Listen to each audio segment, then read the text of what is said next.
Good. Record. Yep. Alrighty, let's do it then. What's going on, everybody, and welcome back to another episode of the Designated Players Podcast. This is episode 31, a little bit of a break from our last episode. Work got in the way, and just life got in the way, really, so we had to take a little bit of a break. But we are back, still sans Mr. Wright. He will hopefully be joining us sooner rather than later, but you never know with that kid, do you? You never know. No, I'm just kidding. He's working out. He's almost done, I think, moving into his new apartment or getting ready for the job. But COVID has thrown a wrench into that thing too. So we'll stay in contact with him, and hopefully he can join us sooner rather than later. But we still have a great show for you guys today. We are kind of going to transition the way we do these shows. Instead of just talking about a few games, previewing a few games, we're going to go ahead and just hit some of the biggest topics of the week. MLS is a fast-moving league, especially with COVID, and you can kind of tell from our last episode, we're kind of just running over ourselves every time we would say stuff, and then it'd be 4 days after, but then the next game is tomorrow. It was just a whole big mess. So instead of trying to go game by game and do all the stuff that we did for MLS's back tournament, which was a little bit more structured, we're going to go ahead and just talk about some of the biggest things we saw throughout the week or since the last time we recorded, right? So this week, we've got four big topics we're going to cover. One of them is transfers. Adam's going to go ahead and talk about some of the big transfers in and out. One of them is the debut of Emmanuel Reynoso for Minnesota United during their demolition. Well, he debuted for Houston for 19 minutes, but his real first action with Minnesota and the just destruction of RSL. We're going to talk about Armas Matuidi and his start for Inter Miami and how they looked.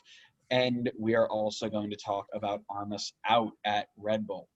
Before we do any of that, though, as we always do, scarf and jersey of the week.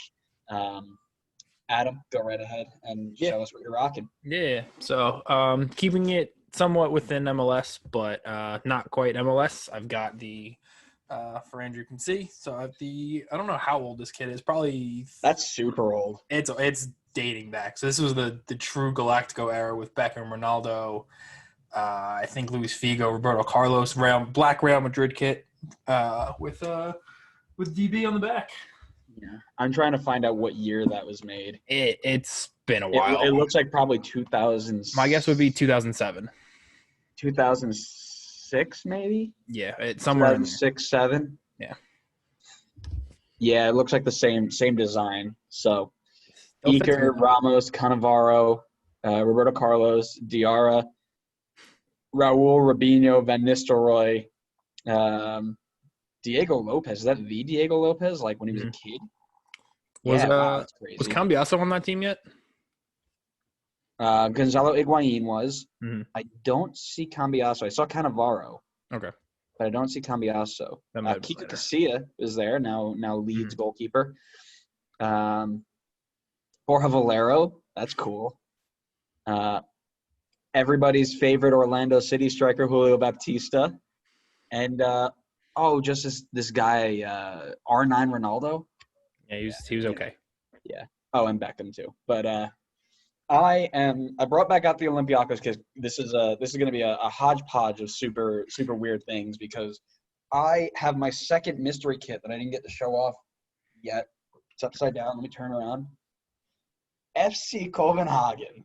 Nice. How cool is that? When are you ever going to rock an FC Copenhagen scarf kit, whatever? I got to shout out Away Days FC. We're not sponsored by them or whatever, but, man, they do the coolest kit and scarf, giveaways. I think I got 2 scarves for about $30, and usually the RBNY ones I pick up or any of them are about $30 just for the one. Such a great deal, and I need to, control myself, or I'm going to go buy about 9 of them. So go check them out and go ahead and give them a purchase if you're into just cool random kits. This is a random kit. This is a random scarf. And then I had Birmingham City was my other random kit. And you saw last week Cagliari was my other scarf. Love that site. Love everything about their random their mystery kits and their mystery scarves are what they're actually called. But go check them out and go ahead and let them know we sent you. They don't know who we are, but let them know. Yeah. But let's move right into it. I think we have to start with the biggest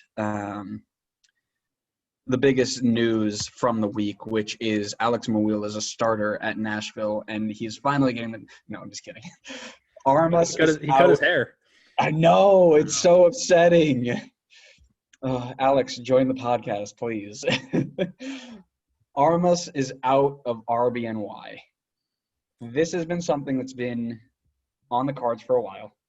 And after our loss against DC, our 1-0 loss that we looked absolutely pitiful against, I had a whole big rant set up. I was going to sit here for 30 minutes, 45 minutes, 3 hours, however long it took just to get my emotions out about how bad we've been playing. And finally put out to the podcast world that I am Team Armas Out. And then it happened before I could record. So before we go anywhere further, I don't wish anything poor on Chris Armas. I'm in that Red Bull Facebook group, and there are some people who are like, I'm so happy that this dude doesn't have a job. Like, they're being awful people. This man is a great human being. He worked in Lindenhurst, actually, with a few of my friends who played on the girls' side. He was their head coach for a while before he moved to RBNY. So, I've only heard great things about him. And even just in press conferences, I've heard he's just a great, great person. However, it was time to go, right? There were some decisions that he made that you're scratching your head at sometimes, right? I mean, we go all the way back to 2018 and the Atlanta decision in the playoffs. Your desire to stick to a 4-2-2 that even when Jesse was forced to try it, he was like, screw this, it's not working. I'm going back to my 4-2-3-1. I'm going to press the hell out of everybody. I'm going to win the ball. I'm going to win.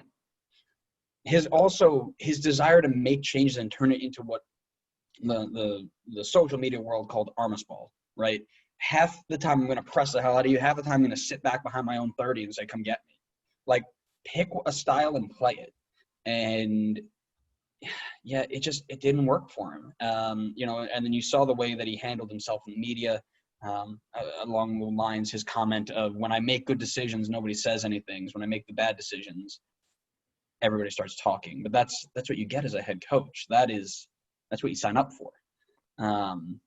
Again, I wish nothing but the best for this man. He's always been good, and you can actually see it, as we're going to talk about in a little bit, but the players were physically hurt after that was let go. I mean, you saw people who they couldn't get going. They didn't want to play. I mean, I think it was Shep, of course, saying something like, oh, Sean Davis isn't playing because Chris Armas got fired. Sean Davis has a knee injury. He's out for 3 weeks. But there was, you could see that in the game, like whenever there was no motivation to keep going, right? It was like, lost the ball, whatever. While granted that is something that we've seen the last few weeks, it wasn't as soon as it was in the Philly game. And we'll talk about the Philly game later. But while Armas needed to go, and I want to make this very, very clear, Chris Armas was not the problem with the New York Red Bulls. Chris Armas is not the problem. While he needed to go because it shows Philwell's desire to win, right? He has a system in mind. He doesn't think Chris is going to fit it, whatever. Chris Armas was not the issue. Red Bull Global's lack of investment in this football club is criminal. And to expect any coach to take that and turn it into a winning team is stupid and wrong. It's just straight up ridiculous. We have the lowest payroll in the league, and Armas had us in the playoffs last year with basically the same team, and he had us fighting at playoff spots this year, which, while that's not good enough for us, as we know as Red Bull fans, it's not good enough for us. The fact that he was able to do that shows that there's something there that he was able to do. It's frustrating when people think that it's only the issue, but I think a lot of people are seeing now that it was really Red Bull, not Armas, right? And a lot of people were Armas out, Hamlet out, this player out, that player out. At what point does it turn to just Red Bull out? These guys do not want to invest in our team. They don't want to see us do well. All they want to do is take our academy, take all the good players, and sell them on for profit. That's all they care about. And granted, like, if that's the way you want to do it, great. But give us something to play for. Otherwise, you're not going to have your fans there. The fans are going to abandon you. You're not going to have players who want to play for you because you're not a good team. Nothing's going to happen until you put something forward. Now we move into the idea of Kevin Thilwell, right? And his idea of this desire to win. And I think that's something that we all should welcome as Red Bull fans, which we do. Excuse me. But every move he's made so far has been something of promise. You got Tete on loan because he saw that for the, 13, 14 games in, we still don't have a goal from a striker. Clearly, that was a spot we needed to go to. Great. So he brings him in. Drew Yearwood, tons of potential, wasn't getting any time at Brentford. Go in, pick him up, and he can play the style. And you saw when he entered the field, he's got to sort his attitude out because he walked on and within 30 seconds, he was already throwing his hands up saying, this is stupid. This team's awful. Why am I playing here? Which is not good. I'm sure he's got tons of potential. He seems to press in the right areas and see things very, very well. But, man, if you're not going to play with this team and you're going to just complain, you're not good enough to do that. At least you haven't shown us yet. So get the fans on your side first. Pendant, great signing. I think it was one of his first signings when he came in. Pendant was a great signing. I think he's been really, really good. He came in, he saw Pat Segrist, and, again, Pat Segrist, probably a great dude. Not there yet. Give him some time. Not there yet. And then Armas Out. All of these are moves that you can see he wants to develop a system. He wants to develop a team to fit that system, and he wants a coach to put those pieces together. I think he's done a very good job so far, but this is going to be a season that's very, very difficult for us. I think this is going to be one of those 1999-2009 seasons. For those of you who don't know what that means, 1999 and 2009 were our two worst years of franchise history. And basically it was like we started here, up, down, up, down, up. And then it dropped last year. It's going to be, I think it's going to be another one of those years. I think what you're going to see is a lot of players who are just kind of over this. You've got a shortened season where half of it was played in a tournament style that made zero sense. You're rotating players every 4 days because you're playing every 4 days and nobody gets consistent game time. You got 5 subs, water breaks, like everything in there just doesn't feel normal. So I think a lot of guys have already kind of quit on it, which kind of sucks. But a lot of them were also really close to Chris Armas, and we talked about that, right? Like they all came up through the system. Armas has been there in the head coach role since 2017. I think he's been there, or 2018. He's been there since 2016, 2017. So most of the guys who are in that team right now came through the system with him. So watching him leave is like watching another player get cut or traded or whatever. It hurts a little bit. And a lot of them are going to have to rebound from that. And with the short season, I think we've got one game left in this phase before we move on to the next one, if there's a next one. But we're not moving in the right direction. I think a lot of them are ready to just scrap it. But this is probably going to be one of the more poor seasons that we've seen. To our new head coach. Is he the answer? I don't know. I don't think anybody knows after one game, but let's talk about what he did in game one. That probably could be better. Keep in mind, no Aaron Long, he was hurt. Tchaikovsky, hurt. Sean Davis, hurt. Who does that leave you to go in at center mid? You got Caceres.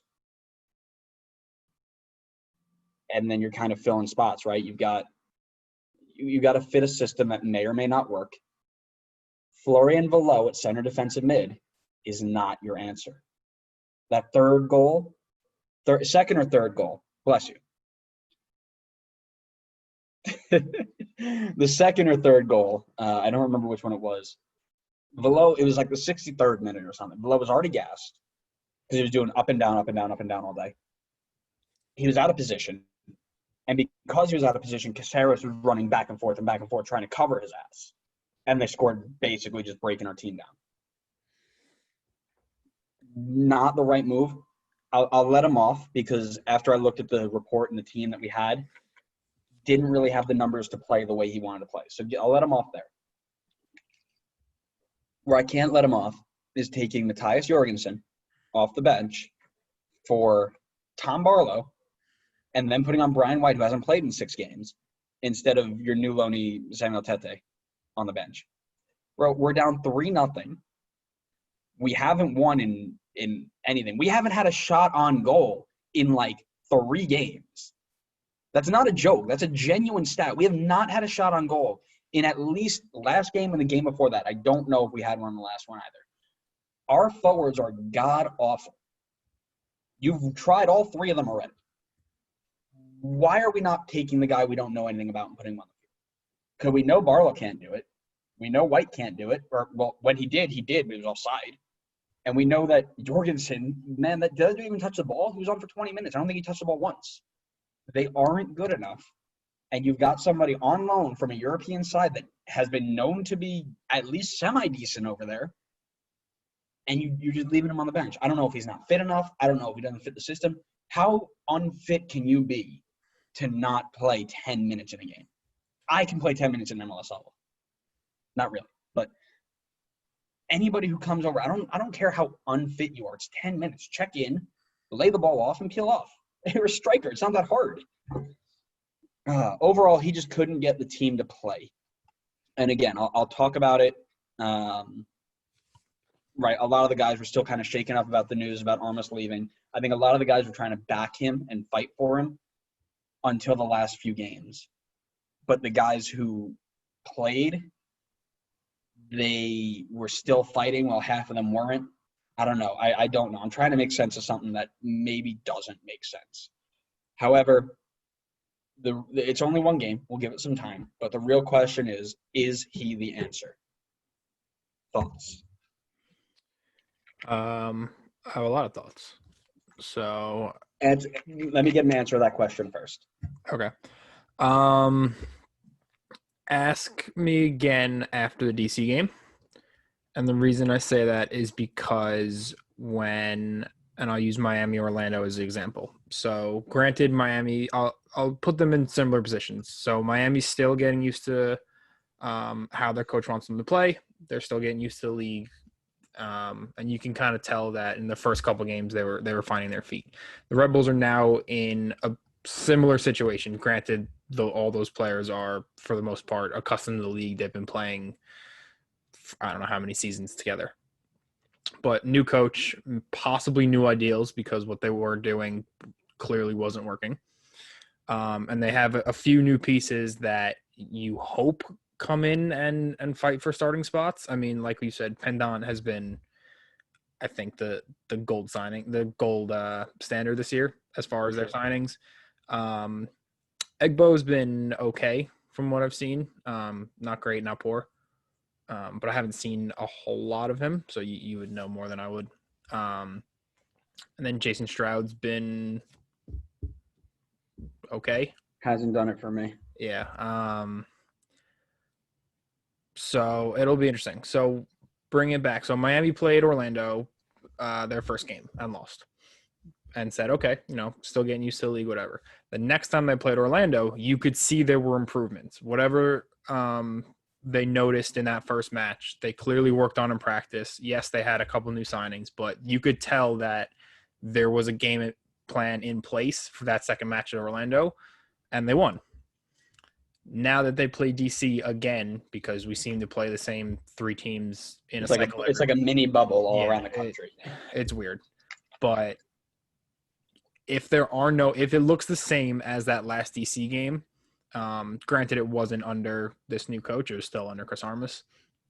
But if they don't look at the DC game and, change something, whether it works or not, I just want to see that, like, they put some sort of effort into, okay, this is, what we did last time clearly didn't work. I want us to try this, this, and this, and do something. If they lose again, then you start to, and it looks the same as that first DC game, then you can start to say, like, I don't know about this. So I will give an update after they play on Wednesday. Thursday. In the way that I have seen Kevin Thilwell work so far, I can only imagine some no-name from some random league who has some ton of potential we've never heard of is about to come in and become the new Red Bull coach as of next year. Cool. I think he'll give Carnell the end of the year because his season doesn't matter anyway. Right. And by next year, he'll have somebody come in who fits his ideals. Because unless Carnell, to a T, breaks whatever mold that he has, and he's come out and said, I decided to fire Chris, but I don't want to change the way that we know how to play. So unless Carnell goes all in on the let's just press the hell out of him system, I don't think he's there by the end of the year. That's fair. And it's tough because Jesse Marsh right now is arguably the best American coach in the world. I mean, Red Bull makes, the world takes. Well, you could argue Bob Bradley. You can argue maybe a few others, but I mean, Jesse Marsh right now is the guy for this league, for our country. Yep. And you could see, yes, Chris Armas was there when Jesse was the coach and was with him in training every day, knew what they were working on, knew the system, but it's still a big drop off from now he's the guy in charge and can implement his own ideals into the team. So I get it, but we'll see. As far as your point to Red Bull Global, and I'm going to say this, and I don't necessarily mean it the way it's going to come out, but MLS seasons don't matter for the most part. Okay. In terms of an ownership group. So if I'm an owner of an MLS team, as long as I don't do something like what RSL owners has done, and we won't get into that because that's a whole nother 2-hour episode. You're in pretty good shape. Teams can't get relegated, so there's no huge financial loss that they could take. The best thing that happens is you win MLS Cup somehow and you get a bonus. Take that and look at the other Red Bull properties. So Salzburg doesn't need a whole lot to win the league every year. Like, they can do the approach that they do with Red Bull in New York with Salzburg, and it'll probably give you a league title 9 out of 10 years. Like, it's just the league they're in. Mm-hmm. But if that suddenly doesn't work, and let's say Salzburg I only think there's like 9-10 teams in the league in Austria, but let's say they finish mid-table or worse by some act of divine intervention. I bet you Red Bull Global looks at that and goes, "Oh crap, let's fix what happened, because if they get relegated, like that's huge for them." So I think because we don't have that like massive financial penalty if Red Bull doesn't, like, worst case, like if Red Bull, let's say, don't win a game for the rest of the season, as painful as that would be, you're still in the league next year. Like, Cincinnati won 3 games last season, and they're now looking like they're doing better. Like, some of those players are still there. There's no real penalty for doing poorly. Can you guess how much money the Supporter Shield is worth? How much prize money they get for winning the Supporter Shield? Like $12 and a handshake? Serious guess. Take a serious guess right now. How much Red Bull gets? No. How much the winner of Supporter Shield gets? Yeah, so like how much Red Bull get, I'm saying. Well, whoever wins Supporter Shield this year. Okay. They get a prize money with it. Like, they get the shield and some money for the club. How much money? $250,000. $150,000. Yeah, that's how what much it was in 2015 when we won it in 2015 for the second time? $70K. $50,000. Mm-hmm. And this is the point, I mean. Right? What is the now I understand your point. What is the reason to invest in a team where if your biggest loss after you just sold Erling Haaland for millions of dollars, your biggest loss is $150K? Yep. Bro, that's pocket change. Yeah, they don't care. That's not – I guarantee you they don't notice that money's not coming in. Never. Now, the issue is, at what point do the fans start saying, Red Bull out, give us some players, let us play, and stop going to games, stop buying merchandise, stop doing this, stop doing that, right? Yeah. If we don't make playoffs this year, I think you're going to see a major shift in the way these fans support. I know a lot of people are already starting to draw out their season tickets. A lot of people have already said, I'm not going to buy a kit or a hat or anything Red Bull related until we get a badge or a star over the badge. Good luck, dude. That's going to be a while for them. Well, that's what I mean, right? And that's how they're going to start doing it. But yeah, I mean, it's just weird. Like, theoretically, and I know that MLS has obviously salary caps and restrictions, so it's not like Red Bull can just come in and spend $1 billion and bring us Messi and whoever. I mean, technically they could have. There's a way we could do it. Yeah, I mean, New York City was looking like they were gonna do that somehow, which would have been. So I would have hated that. I genuinely, watching Messi try to play at Yankee Stadium or at I don't even know where their stadium would have been. I would have said Red Bull Arena, but in 3 years they probably won't hopefully still be there. Seeing him playing at Yankee Stadium, like that hurts me thinking about that. Like you can't make him play there. Like that's just me. No, well, that's what I said when we were talking about this this whole thing. Me and some of my college teammates were talking about it ago. The biggest thing in that contract would be, are you forced to come to United States after 3 years, or is it an option? Because if I'm forced and you're telling me that in 3 years I have a chance of having to play soccer on a baseball stadium, I'm saying NFW, baby. I'm not coming here. If it's an option, I would say okay. I mean, he's not going anywhere, so this is irrelevant. Yeah. But he'd be, what, 34, 35? He'd come to the league. 36, I think. Something like that, yeah. He would come to the league making, $70 billion, whatever they want to give him. Whether that's on the books, off the books. I'm sure some shady stuff would happen. I don't think he wants a team, so it's not even like you can give him the Beckham deal where it's like he doesn't want to manage. He doesn't want that. He wants to retire in Argentina playing for his boyhood team where he can where he can walk home every day. Yeah. But yeah, like he doesn't care. Like Cristiano, if Cristiano Ronaldo came, I guarantee you he would get a franchise. Oh yeah. Yeah, Ronaldo is definitely the Beckham of the two. Yeah, but it's just interesting. There are most teams should be happy getting players from England. If I said to someone, you can somewhat get some minutes at a League One team in England, or you can come in and fight for a starting place in New York, especially in New York, not even I'm trying to think of a random Real Salt Lake. Yeah. Colorado. Right. No one in Utah, no one in England knows where Colorado is. Right. Exactly. Realistically, people want to play in New York, LA, Miami. Right. That's pretty much. Yeah. No, I don't disagree. I think to sum this all up, this is going to be a really, really difficult season. But what I was going to say is that's a bend. It looks better than it actually is. So if you hear as a Red Bull fan, yeah, we brought in a guy, who played for Brentwood. I'll edit that part out. Brentford.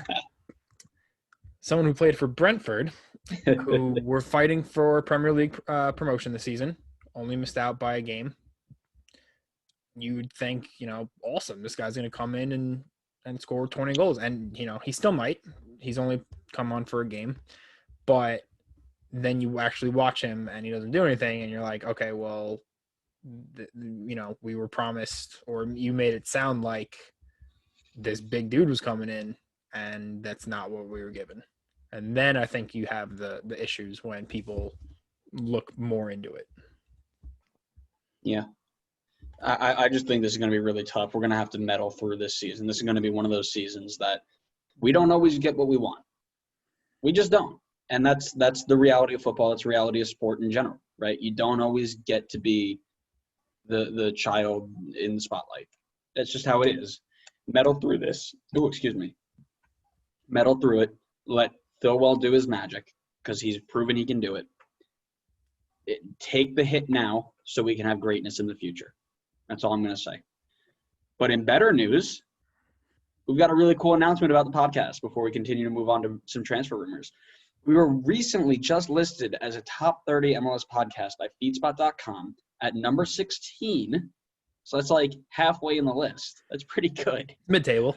Yeah, mid-table, which listen, as an Everton fan, as an RBNY supporter, I'm all for it, man. That's all you know. We were listed alongside podcasts like Extra Time, The Cooligans, MLS UK, a ton of other really, really great ones. I'm really proud of this achievement personally, myself, and I want to thank Adam and Connor from the other universe for all of their help to get to this point. I mean, I remember I shot you guys a text. It must have been 11:30 and a Tuesday in the middle of February. I was like, you know what, boys, I'm awful bored here. I don't have a job until at least another month. You guys want to get something started here? And they were both on board, and They've both just been super helpful getting to this point. We've had the chance to talk to so many amazing guests, from pro players to social media managers of one of the greatest clubs on Twitter, other podcast hosts, just lists that goes on and on and on. And, I'm just speechless, really. It's really cool to be recognized on something like that. Thank you, everybody, for supporting us, interacting with us. And we hope that you share it with your friends. So maybe we jump into the top 10 or something. I don't know, but just thank you. Thank you to feedspot.com for putting us in the list. 30 episodes in, I didn't think anywhere near 30 episodes we'd be listed on some of these things, but we'll keep pushing on. We'll keep doing our things. Adam, you got anything to add to that? No, I think you pretty much covered it. If those of you listening, let us know if you like this new format. We're trying something else new tonight. We're trying to set up some more interviews. So let us know. Are there players or are there people you want us to hear, talk to? You guys want us to bring on anyone specific on the show? Like we'll do our best. We'll reach out as much as we can to try to get who you guys want. Like this, we do this for our listeners. Like I talk to Andrew every day. Yeah, literally. Right. We have talk to him more. These conversations we have on a daily basis during games and during the week. But we want to share it with everybody else so that we can get some feedback and have other interactions and stuff, which is why we share it to all of our Reddit groups and to all of our social media areas, because we want to hear what you guys have to say. So just keep sharing, keep getting other people in with other ideas, and we'll keep trying to do our best. So thank you. FeedSpot, thank you to everybody who's been listening so far, and that is our good news of the day. Let's move on to some transfers and rumors. Yeah, so it's too bad Connor is not actually on this episode, because two of these transfers have to do with Atlanta United. One confirmed, one not yet confirmed, but it's probably just a matter of. No, it just got confirmed today. Oh, which team? PT. No, I'm in Barco. Oh, you're talking about the other one. Yeah, no, I know PT's confirmed. Anyway, so PT Martinez going to Saudi Arabia for Al Nassr for a lot of money. That is ridiculous. Well done to Atlanta, because any DP who scores 7 goals and 11 assists in 40 games. Granted, Andrew, what's his title? This isn't PT Martinez getting transferred to Al Nassr. This is South American Player of the Year. PT Martinez getting transferred to Al Nassr for $18 million. Yeah. I know money's literally not an object for Saudi Arabia. They literally just go, all right, here you go. But that's so much money. That's so much money. For the output that he put in. If you told me Yosef got sold for $18 million, I'd say bet. It's not enough. I would say, they lowballed him. Well, exactly, right? Pedro Martinez played 40 games, had 18 goal contributions. And it wasn't like he was Miggy, where he didn't have a lot of goal assist contributions, but he played really well. Pedro Martinez was ranked the bottom half of his team, half of those games. Yeah, I don't think he started to look not horrible the last few games. Mm-hmm. That may have just been because he was trying to get a transfer confirmed. We don't know. But the other half of that, and this hasn't gone official yet, but it will probably happen, is Ezequiel Barco is probably on his way out. Either it looks like to Fiorentina or Sevilla for another 20 mil. So for two not great stat players, he had 10 goals, 8 assists in 50 games. So for a combined 17 goals and 19 assists between two players, you're getting 40 mil in MLS. Okay.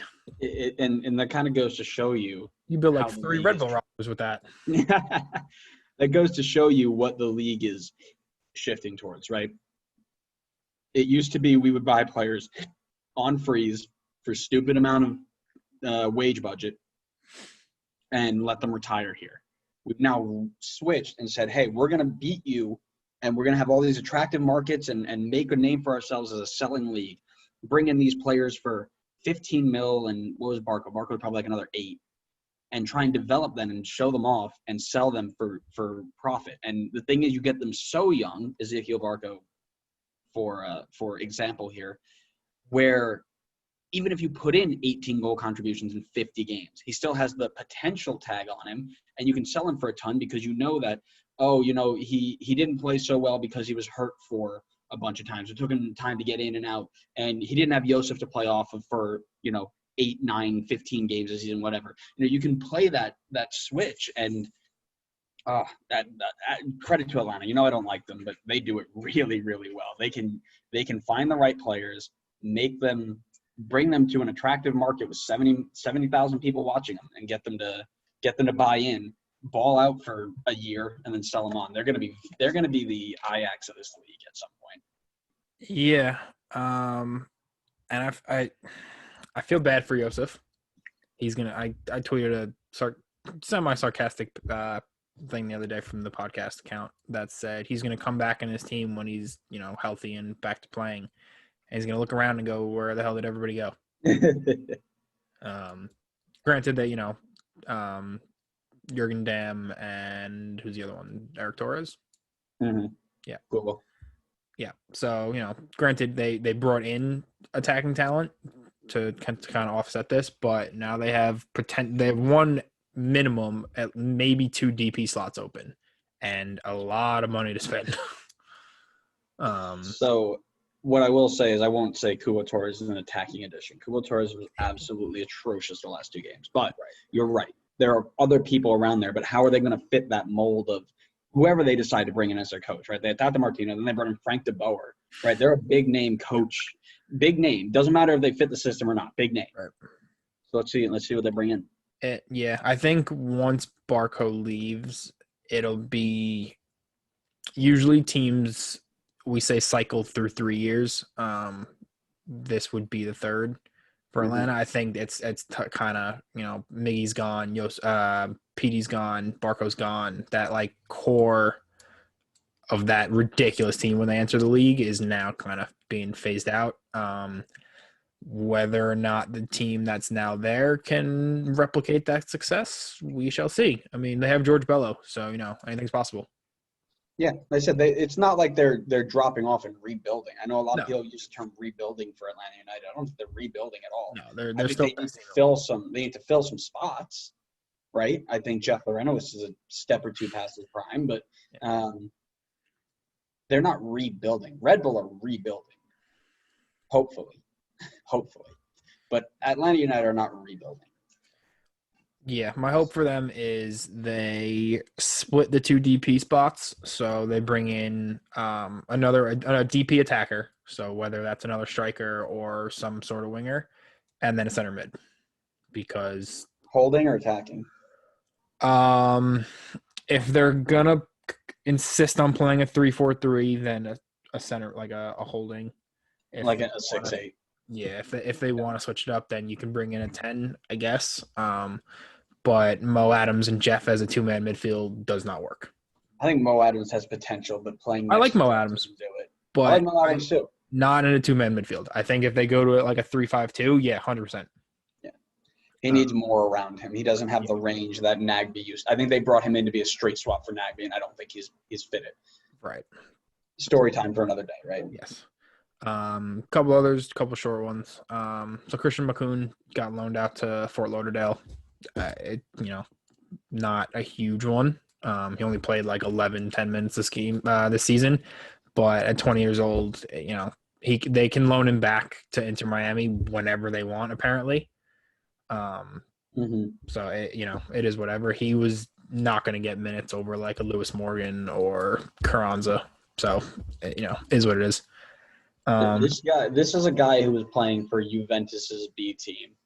He's now playing for Fort Lauderdale Club de Football. 2020 doesn't make sense, man. There are no rules. God. That's absolutely wild. Yeah. Granted, the 2 players who are in front of him have been 2 of Miami's best players this season. Right. I understand. He's not I have to assume he's one for yes, at 20 years old, you would kind of expect him to get more game time, but I wouldn't be surprised if they said, go play every game for Fort Lauderdale next season, come in and ball out for us. Which I think he's in the same boat as Petey and Barco, where Mhm. You're going to see him play, ball out for a year or two, and then And leave. head his ass straight back to Italy or something. Yeah. Which would be fine. That's what they need to do. They need to start making money so they can buy the next man on your list. I don't even know if I want him, to be honest, but I wouldn't. yeah. So we're talking about Gonzalo Higuain coming in to enter Miami because, dear God, they need a striker. Like it. They just play so well. They're like these little combination, little passes to just play where you're like, oh, moving the ball really nicely between Pizarro, Carranza, Morgan, and then they get to the box and they don't remember how to do anything. Like I don't know if they. I think Higuain would work, not because it's Higuain, but I think they need that like quote immobile striker. Like you just need a target man. You do. Let the three midfielders behind them interchange, do what they do. I mean, Pizarro was playing right wing at one point yesterday, and then just whip the ball in and hopefully Higuain does something. That being said, and the last time I truly watched Higuain was 2 seasons ago at Chelsea, and dear God, he is slow. So I don't know how well that would work, but the man scores goals, so for a season, go for it, I guess. I don't know, whatever. I just want to flashback to when we were doing our predictions for the Eastern Conference, and you said that Robbie Robinson and Juan Agudelo were enough to get them across the line. I was wrong. Yeah, you were. Robbie Robinson, I think, actually is the one to benefit if someone like Higuain comes in because of how much experience he has. So I wouldn't hate it because I think Robbie Robinson will improve. Juan Agudelo is my age. He's not getting, like, it is what it is at this point with him.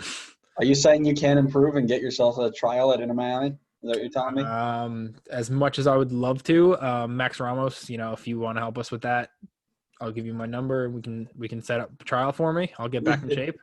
No, I don't think at 27, almost 28, I'm signing an MLS contract. It's kind of wild, right? But yeah, Robbie Robinson, I think he would benefit. Do you want him to be that type of striker? Right? Do you want him to be will he learn of the Higuain from the past where he was semi-decent with Juve? Or will he learn from the Chelsea version where he was super slow and didn't really do too much? Yeah, we'll see. I mean, I don't know if I'd want him to necessarily be the same type of striker because I don't think he is, but I think it'll teach him the runs he has to make, the pockets of space he has to find. Mm-hmm. And then because he's clearly way more mobile than Higuain is at 19, 20 years old, I think it'll only, help him. And it'll give Miami another option if they want someone a little bit more mobile, so that front four can kind of just interchange as they go on. Yeah, for sure. Yeah, and then last but not least, and I'll actually throw this one to you because this is your team. So is Gylfi going to DC? Man, Gylfi was out of favor last year when we had Tom Davies as our starting center mid with, oh God, who did he even play next to? He played next to, I forget who he played next to, but basically Gylfi was playing, he's a number 10, no question. He was playing as a 6 because there was just no more room for him.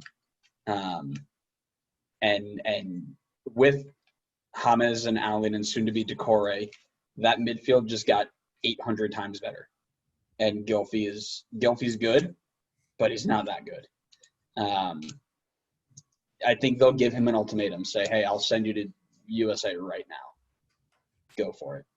Or you can stay here and be a substitute or a cup game attacking mid for us. Play with the younger guys and teach them how to do things. At his age, I think he comes and comes over to our side, which I wouldn't hate, right? I think he's a good player. I think he's got a lot to offer. Does he have offers from other teams? I don't know. He might.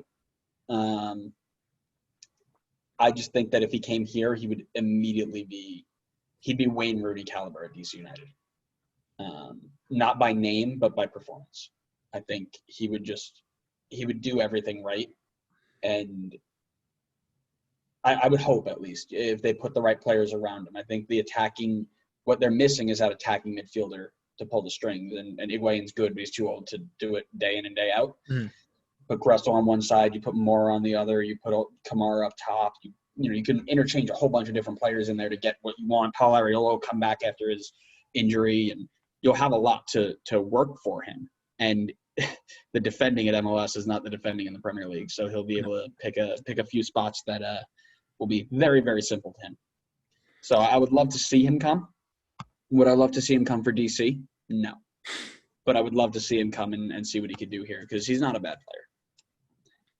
That's what I had to ask, because I haven't seen a whole lot of DC. I caught the last 20 odd minutes of the Red Bull game the other day, but DC is just one of those teams like I haven't been keeping track on, so I have no idea if Gylfi even comes in and he obviously makes them better, but like, is a number 10 what they need?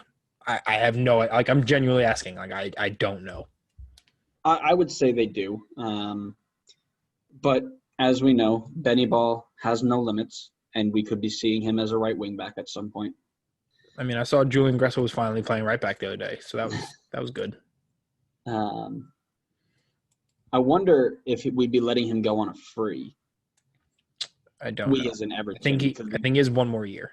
I'd say so. I'd hope there's a fee involved for the Everton side, because one, it wouldn't be a lot, because DC definitely can't afford 20 mil to spend on Gylfi. Well, I mean, we paid 50 mil euros for him, so well, you're not getting anywhere near that. I saw 50 mil for him, and when I saw him, I was like, "Oh, great, he signed," because I knew it was linked. And then he was like 50 mil. I'm like, "Are you kidding me?" Yeah, dude, you guys overspent. Iceland Internationals thought to perfectly fit the profile of a midfielder player that Ben Olsen wants to target. Ben Olsen doesn't know what he wants to target. Can you kick a ball? Let's go. I'm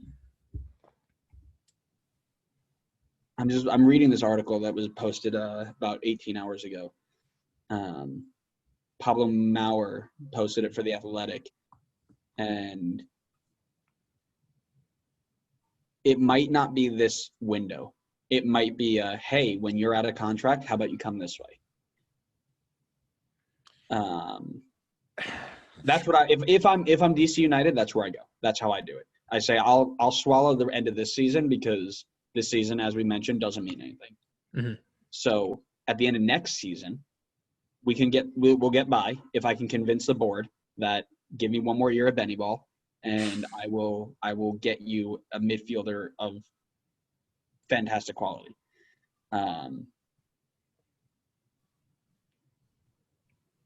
To me, just reading this now, this seems like hey, Vancouver Whitecaps sent a DM to Messi when he decided he wanted to leave, and that's them showing interest. That's kind of how it feels right now. Is hey, how would you think about? I don't know. I would see him, if he has an offer somewhere back home, going there before coming here. But that's just me. Fair. All right. Emmanuel Reynoso makes his first start for I wanted to say Man United there, because I saw MNU. For Minnesota United up the Loons during an absolute demolition of Real Salt Lake. So I want to talk a little bit about his transfer in. I want to talk about what he did last game. I want to talk about the future of Minnesota United for this year. Coming in, Reynoso was an iffy DP signing. A lot of people from both the Argentinian side and the North American side were saying that he didn't want to leave Boca. He was lazy. Excuse me. He was lazy, and if his team was getting, beat, he kind of was just not a guy who would work hard for the ball. A lot of that stuff is not stuff you want to see for a big-name signing. So this is his second appearance, his first start, and he put all those doubters to sleep. 19-minute cameo against Houston, didn't do much, of course. He was just getting his feet wet. He came in and played 73 minutes against Real Salt Lake and absolutely ran the show. 1 assist, 2 key passes, 84% pass completion rate, 3 dribbles, and was fouled 3 times. So even though everybody for Minnesota looked really good, this is the first time me watching Minnesota United that I've seen anybody really take over the game go through somebody since Darwin. He reminds me a lot of Kaku in year 1 when he would just kind of take the ball on his left foot, turn, and play a pass that nobody's really seen at that game yet. He's very calm on the ball. He's good, and he sees like these passes, but he also does these little things, right? 50-50 tackle, instead of pulling out and letting the guy go through, he'll just put a toe in, keep the ball moving forward, take the foul, play advantage, let's go on.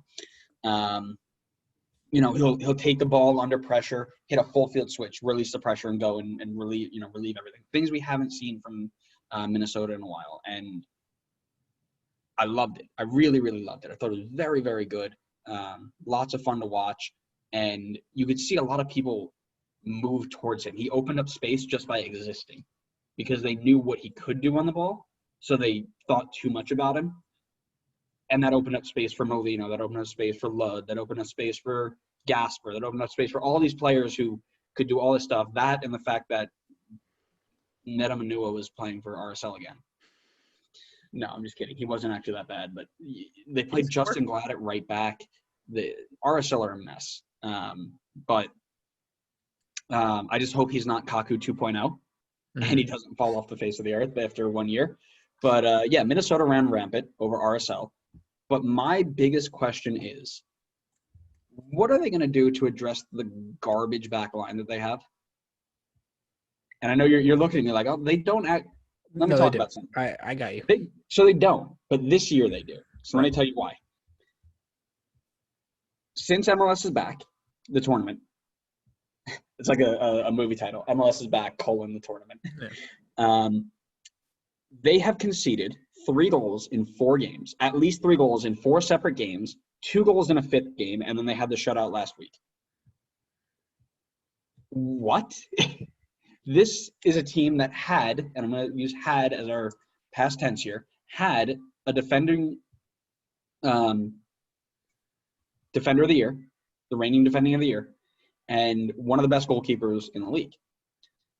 Now, they go ahead and they drop that's a tough name to pronounce.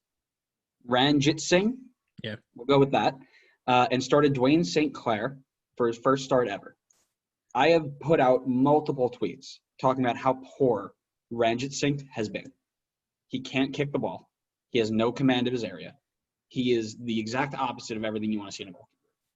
Sure, he's a great dude. Doesn't do it for me in goal.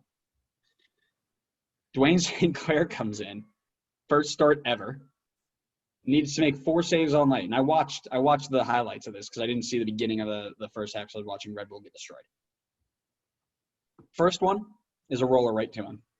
Good save. Second one, a shot from 30 yards out. Jumps up to catch it, goes through his hands, trickles. To me, I thought it went over the line. I thought it went through his hands, over the line, Sean Johnson-esque. They said no goal, gave it a save. What was the third one? Oh, yeah. He actually conceded a goal on 26 minutes, but it was called offside. And it is just Minnesota's back line for the first 25 minutes of the game before their attack knocked out the other team were awful. They couldn't mark anybody. They didn't know what they were doing. The goalkeeper was okay, not great. And Alonso's running around like a chicken without a head trying to clean up all this mess. So my question really was, you're not getting Tyler Miller out for the year, or you're not getting Miller back for the end of the year. Ike might not play all year. I don't know what's up with him. I know he's got a knock, but I know he's been sitting out for a bunch of other reasons. That's 2 of your best defenders right there. You're not playing with Jose Aja. Okay. Orlando's best defender when they were 4 wins. And Boxall. I like Boxall. Good defender. But you're playing with Ronald Metnier, who is – and let me put this in your terms because I know you only understand things in fantasy terms. He's a $4 million defender. He was $8 million at the start of this year. Mm-hmm. It's ridiculous. But he's been awful. And Chase Gasper, who's a winger. Yeah. and you're playing with two center backs, Ozzy Alonso, who has to cover right and left, and you're basically playing 3-on-4, getting caught out all the time, and it's shocking. So, yes, you played an RSL team that was woeful, and you had a very, very good attack. But what happens when you play a team that's half decent? You know, are they just gonna toss this season to the side and say, okay, it doesn't matter, like we've all been saying, season doesn't matter? Are we going to toss it to the side and say next year we're gonna have Miller, Ike, Reynoso, Molino, Amaria, and Gasper? You Ozzy Alonso, just put that team on paper. That's disgusting. That's an MLS Cup contending team if they're all healthy and perform the way that we know they can perform. But what happens about this year? Like, are they ready to just throw it in the bin and just say, okay, we'll concede 4 goals a game, whatever, because we know next year will be better? And that's what I'm trying to figure out with this team. Yeah. I mean, like we said before, this year doesn't really count anyway. So, they can use this season and the remaining games if Tyler Miller and Ike and whoever else don't play to look at the rest of their roster and say, all right, this is the plan going forward. This is what we want for next season. Who's going to be there with us? They can try out some new guys in different positions. They can play around with some things and say, does this work? Does this not work? How do these guys look? Do we see a long-term plan with them? But Minnesota, I think, is one of those teams where you can clearly see the pieces are starting to get into the right places.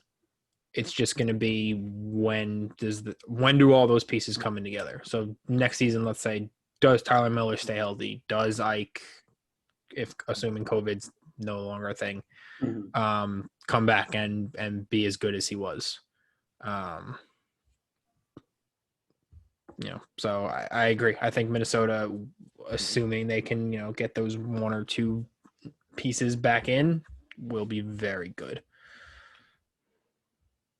All right. Yeah. Like I said, I agree. I think if I am Adrian Heath, if I am Minnesota United, I play every game like it's MLS Cup. But if I lose, that's okay. Yeah. Yep. Because we know the big plan, the big game plan, which is different from a lot of other teams that are seeing, I need to win now because this is probably my best shot. But yeah, just it was shocking to me because I haven't had a lot of time to watch MLS recently, which kind of sucks because I get very bored. But I looked up their stats and they lost 5 in a row before that by like 3 goal margins. Like it wasn't even close, which is shocking because Minnesota has such a good attack going forward that they couldn't even break it down. But at that point, they were already out of the game. They probably all gave up. But yeah, that was just my question and my analysis of Minnesota recently, and I'm excited to see what Reynoso can do. I'm excited to see him come in and see if he can start pulling strings for Amaria. That would be that combo can be really, really fun, and I hope it is. I really do hope they can pull some stuff off. But like I said, they got a bunch of other stuff around him that it can do really well, and hopefully it also opens up some time for Metaneer. Hopefully Metaneer can come back to the way he was supposed to play. Hassani Dotson has looked very, very good. Like I said, Molino has been good. Edwards off the bench has been good. They're good all over the place. Can they put it all together now? All right. Unless you have anything else to add, why don't we move on to the final big picture topic? Oh, I don't know. We have to have some sort of name for these things as we go forward. Yeah. Big idea. Yeah. I say bring it back to Miami. Of course you are. I mean, just because of the type of player that made his debut this weekend after his quarantine had ended. But Blaise Matuidi coming in, playing, not quite 80 minutes against Nashville. He looked fine.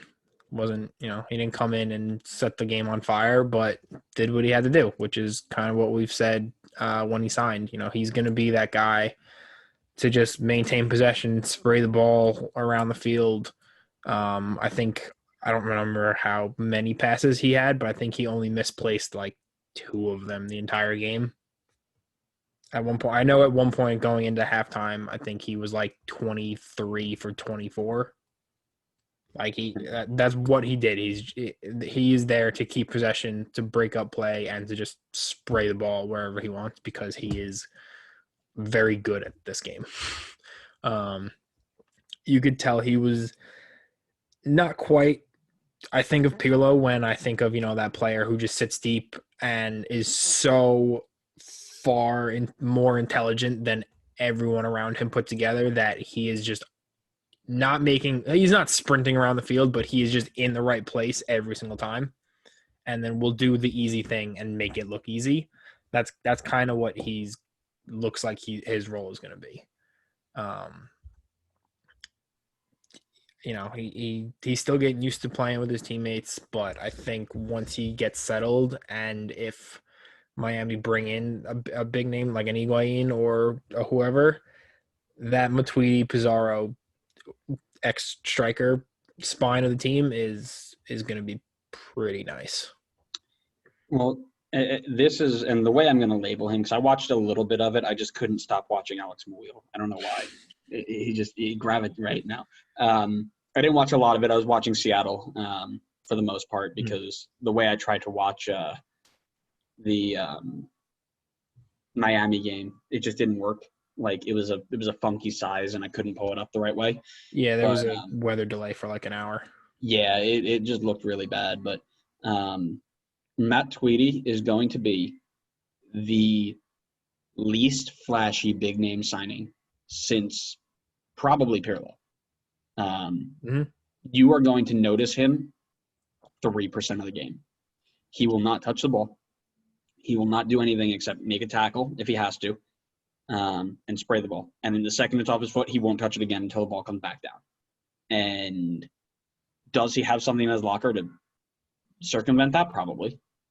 But they're not going to need him because they've got Pizarro, Morgan, Carranza, and insert Higuain up top, and you guys are having yourself a day, right?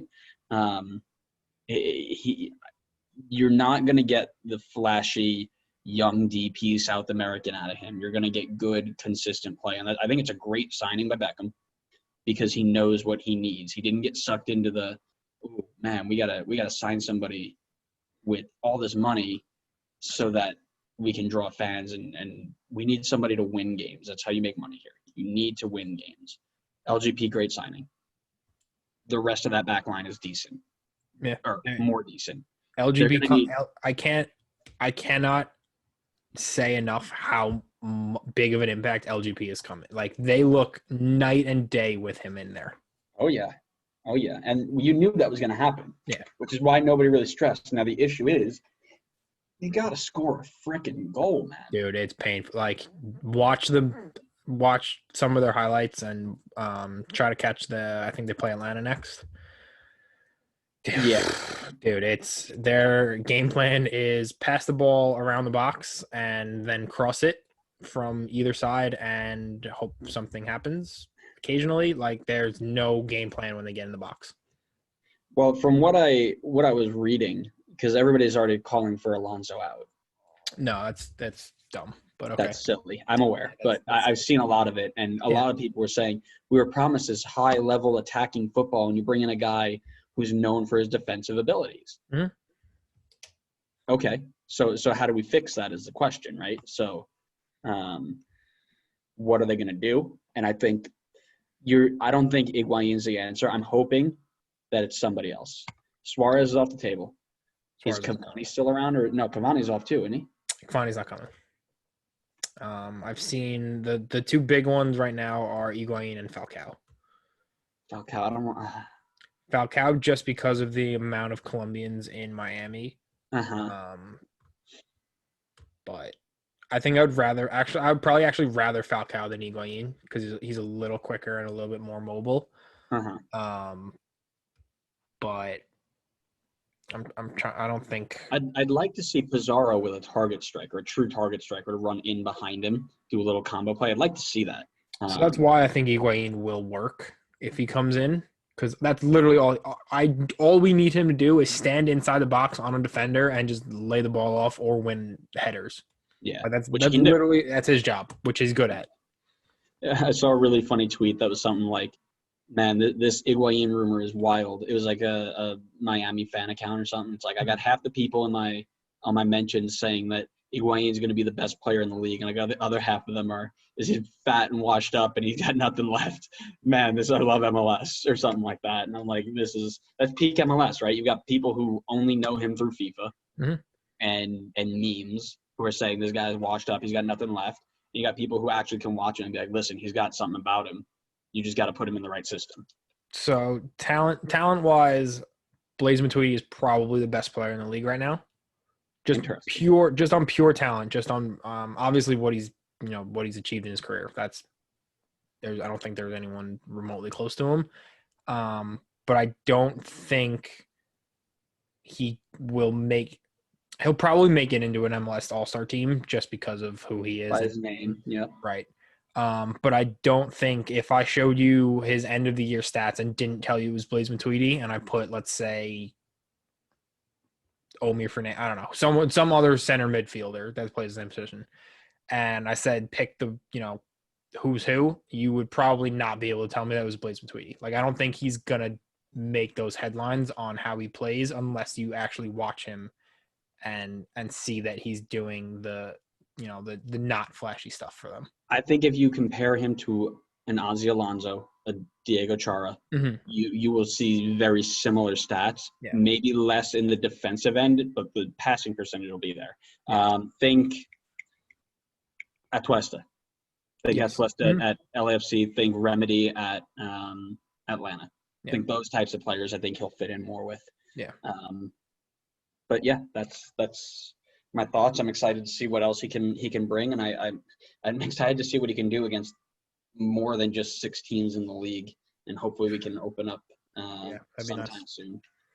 But move over to a bit of a fantasy announcement. We are still doing fantasy, even though it seems like I'm not even focused on it anymore.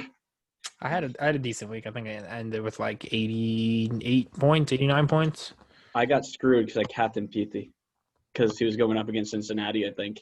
If I just need I flip-flop. So either my defense all hits and I'd get like 40 points from all my defenders and my goalie, and then my strikers crap the bed, or my strikers all go off and my defenders crap the bed. So as soon as I can find that balance, I will be back, fighting for the top spots. And I also can't captain the right person. My captain picks are historically bad unless it's Jack Elliott. I finished with 55 points. So yeah, I had one person not play, and I had 3 bench players come in. So I'll do better next week. So I'm going to actually look at it and play, because last week I had to replace a bunch of players because it started without me making changes, and it was like, oh, your lineup doesn't count. You're 8 mil over budget. I'm like, yeah. Yeah. It'll be interesting. So I think it starts Wednesday. So I'll have time to put some stuff in. I made the first draft of my team and it looks horrible. Yeah. You can never pick the right player anymore because it's such a wild. Yeah. You never know who's playing anymore. It's just. I have 2 players on my team right now that I will have to check the lineup before that game starts. Oh yeah. I know I full well know putting them in there that I have to be on top of it. Yep. Yeah, and I know I won't be on top of it, so I have to go with sure-ins. Right. But the reason we brought this any up, defender against Red Bull, that's what I got to go with. That's genuinely. I looked at DC attackers. What's funny is I looked at DC defenders, I did too. But I put in New England defenders because I was doing it in such a rushed manner. I put in the wrong midfielder, which sucks. So one of the players I have to check is Mora. Yeah, Felipe Mora or Joseph Mora. Yeah.